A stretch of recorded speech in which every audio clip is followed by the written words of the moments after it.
Good afternoon Sanjay भैया। हाँ, नमस्ते। अपने पत्रकारिता के क्षेत्र में आपके समय में हुए बड़े अपराधों के विषय पे कुछ प्रकाश डालिए। अच्छा, मैं उस समय तो काफ़ी गैंग चलते थे, डकैतों के भी और अपराधियों अपहरण के भी। मैं आज आपको एक ऐसे अपराधी के बारे में जानकारी देना चाह रहा हूँ, जो जेल में रह कर के अपराध करता था। आपको ताज्जुब होगा जान करके कि एक ऐसा अपराधी था तो जेल से पेशी के लिए निकलता था और 4-5 जिलों में अपनी तारीखें लगवाता था लगातार। इस दौरान वो पुलिस वालों की मदद से अपहरण करता था, फिरौती वसूलता था और फिर जेल में वापस चला जाता था। उस अपराधी की सक्रियता इतनी थी, लोग दहशत भी बहुत थी। इस दौरान मुझे एक मेरे हाथ सबूत लगा और मैंने एक खबर छापी थी कि उसने जेल में, वो 10 साल जेल में था और उसका एक बेटा 9 साल का, दूसरा 7 साल का था। यानी जेल में रहते हुए उसके 2 बेटे पैदा हुए थे। इस खबर पर पुलिस के आला अफसर भी सक्रिय हुए। जो पुलिस वाले उसको सहायता उपलब्ध कराते थे उन पर भी कार्रवाई हुई थी और अंततः 2006 में चंद्रसेन नामक बदमाश का एनकाउंटर हुआ था। जी हाँ, आज का हमारी कहानी का विषय है चंद्रसेन। अपहरण किंग बोला जाता था। चंद्रसेन एक ऐसा अपराधी था जो जेल में रह करके अपने अपहरण का कारोबार धड़ल्ले से चलाता रहा। चंद्रसेन पीलीभीत, बरेली, बदायूं, शाहजहांपुर, लखीमपुर समेत कई जिलों में उसका आतंक था। चंद्रसेन सुर्खियों में तब आया जब उसने पीलीभीत से मॉर्निंग वॉक पर निकले एक पूर्व विधायक का अपहरण किया और 1 करोड़ रुपए फिरौती वसूली थी। इसके अलावा उसने शाहजहांपुर से कई अपहरण किए। चंद्रसेन इतना खूंखार था कि वो अपनी जो फिरौती की रकम थी वो वसूलने के बाद भी जो अपहरत था उसकी जान ले लेता था। उसका नेटवर्क नेपाल तक था, नेपाल में भी वो पैसे वसूलता था। अब बात शुरू होती है चंद्रसेन के साम्राज्य की।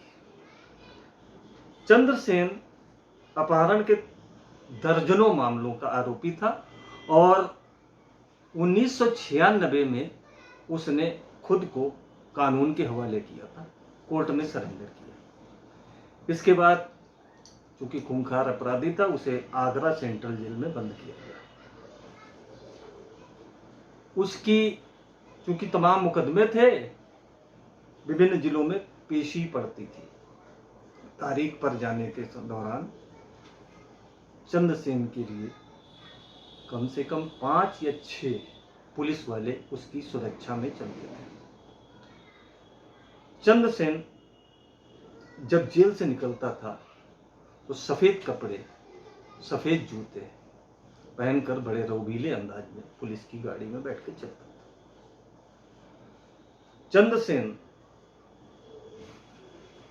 पैसों के मामले में लाखों का खेल उसका हफ्तों में चलता रहता था।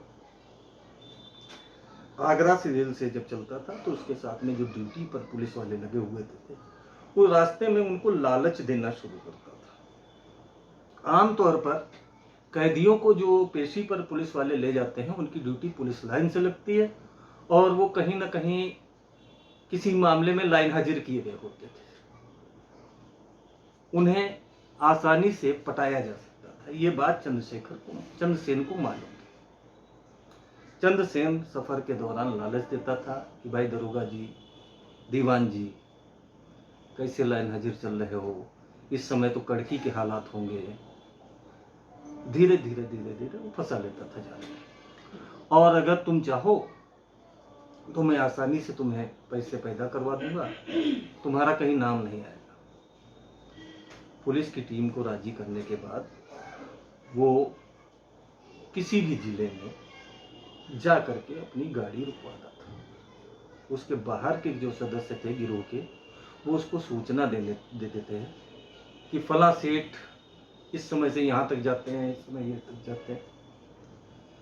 चंद्रसेन उन पुलिस वालों से कहता था कि गाड़ी किनारे पर रोकिए और आप वाहन चेकिंग करिए, फला नंबर की एक गाड़ी आएगी, उसे आपको रोकना है। शाहजहांपुर में उसने एक बड़े व्यापारी के बेटे का इसी अंदाज में अपहरण किया। बाइक की चेकिंग कराई पुलिस वालों से, बाइक रोकी गई, उसे उतार लिया लड़के को। कागज कहाँ है? उस जमाने में कागज के बारे में कोई ज़्यादा तवज्जो नहीं दी जाती थी, तो उसका साथी बोला घर पर रखे हैं। उसने कहा जाइए कागज लेकर के आइए, तभी छूटेंगे वरना जेल भेज दूंगा। उस लड़के को भेज दिया, उससे कहा बाइक भी लिए जाओ जब तक इनको मैं रोके हूं यहाँ पर। चला गया, वो कागज लेके लौटा, तब तक ये गायब था। थोड़ी देर बाद घर फोन गया, 1 करोड़ रुपए फिरौती चाहिए, आपके बेटे का अपहरण हो गया है। इस प्रकार से किडनैपिंग करता था और फिरौती की रकम नेपाल का एक पता दे देता था कि वहां पहुंचाइए। व्यापारी के बेटे के अपहरण के बाद रकम वसूली और उस युवक को मार दिया था।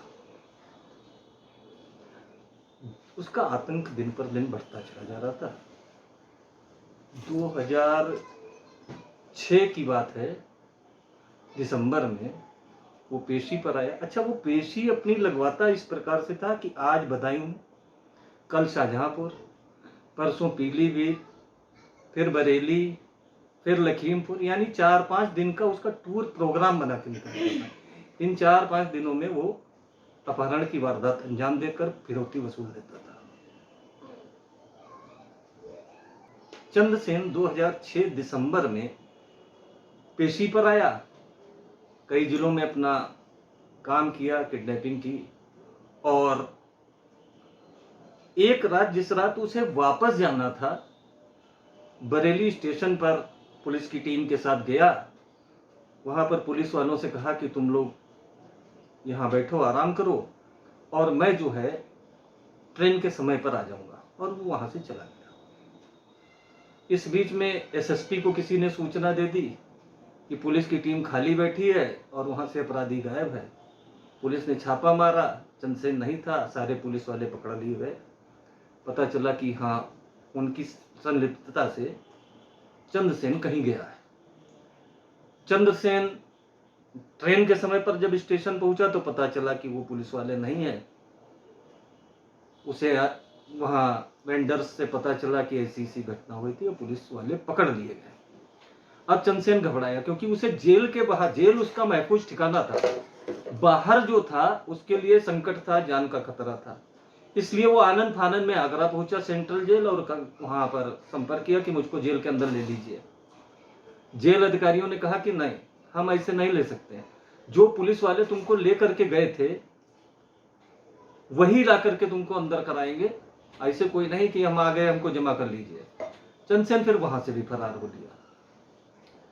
इस दौरान पुलिस का जाल बिछा, एसटीएफ लगाई गई, और 2006 दिसंबर में ही बख्शी तालाब लखनऊ क्षेत्र में उसका एनकाउंटर हुआ था।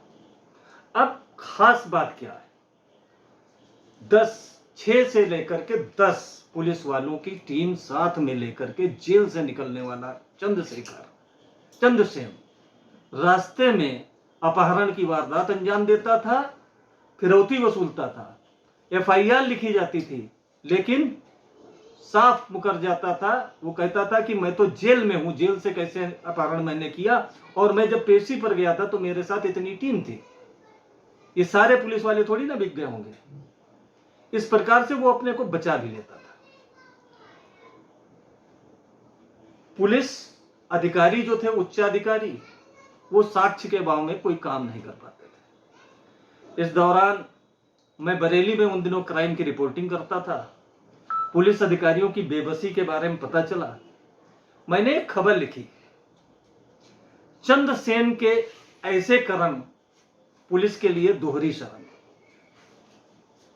मैंने उस खबर में उल्लेख किया कि चंद्रसेन 1996 से जेल में बंद है और ये 2006 चल रहा है। 10 साल से वो जेल में बंद है। उसका एक बेटा 9 साल का है, दूसरा बेटा 7 साल का है।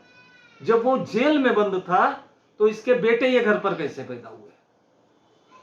इस खबर के माध्यम से मैंने ये साबित किया कि चंद्रसेन अपने बीवी से न सिर्फ मिलता है बल्कि उसके साथ रहता, रुकता है, और पुलिस उसके इस कार्य में सहयोग देती है। यहां से फिर पुलिस और सक्रिय हुई। अंततः चंद्रसेन का एनकाउंटर हुआ। अब वैसे खूंखार अपराधी नहीं होते हैं। इस चंद्रसेन के नेटवर्क और चंद्रसेन की जो कांड था उसके बारे में सबसे अहम बात यह थी कि पुलिस किस तरीके से एक खूंखार बदमाश के साथ उसके कारिंदे की तरह काम करती है और कहां पर हमारे सिस्टम में चूक होती है। दरअसल जो नाकारा टाइप या किसी निकम्मेपन में लाइन हाजिर किए जाते हैं पुलिस वाले, उनकी ड्यूटी ऐसे मुलजिमों की सुरक्षा के लिए लगाई जाती है। अगर तेज तर्रार, ईमानदार और कड़क छवि वाले पुलिस वाले चंद्रसेन के साथ ड्यूटी करते, चंद्रसेन को पेशी पर ले जाने का काम करते, तो शायद चंद्रसेन कभी अपहरण का साहस या जेल के बाहर निकल करके अपराध करने का साहस नहीं जुटा पाता। लेकिन वो एक गैंग बनाकर, अब ये आप समझिए कि 10 साल में करीब 200 से अधिक पुलिस वाले ऐसे थे जो चंद्रसेन के हाथों बिके थे और अपराधों में शामिल रहे थे, लेकिन साक्ष्यों के अभाव में साफ निकल गए। लाइन हाजिर तो वो थे ही थे, उन पर कोई सख्त कार्रवाई नहीं हो सकी। ये कानून की ढिलाई है और उच्च अधिकारियों का एक दूर तक सोच न पाने के कारण ऐसा है। अरे उनको कायदे से सोचना चाहिए किस प्रकार के अपराधी के साथ कैसे पुलिस वाले की ड्यूटी लगाई जाए। ये पुलिस बिकती रही, अपहरण होते रहे, चंद्रसेन अपने वारदात को अंजाम देता रहा।